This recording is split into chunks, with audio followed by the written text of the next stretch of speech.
بسم اللہ الرحمن الرحیم۔ السلام علیکم ورحمۃ اللہ وبرکاتہ۔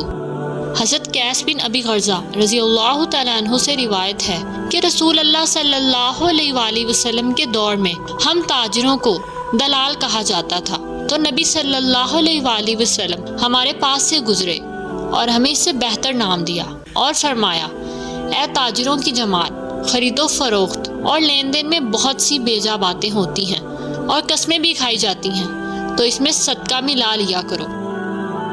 حضرت ابن عباس رضی اللہ تعالیٰ عنہ سے مروی ہے کہ ایک شخص اپنے مقروض کے ساتھ چمٹ گیا جس نے اس کے 10 دینار دینے تھے۔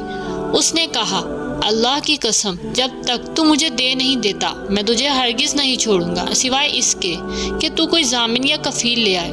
تو نبی صلی اللہ علیہ وآلہ وسلم نے وہ اپنے ذمہ لے لیے۔ پھر وہ آدمی حسب وعدہ مال لے کر آیا تو نبی صلی اللہ علیہ وآلہ وسلم نے اس سے دریافت فرمایا، تمہیں یہ سونا کہاں سے مل گیا ہے؟ اس نے کہا، ایک کان سے۔ آپ نے فرمایا، ہمیں اس کی ضرورت نہیں اور اس میں خیر نہیں۔ پھر رسول صلی اللہ علیہ وآلہ وسلم نے اس کی طرف سے قرض ادا فرما دیا۔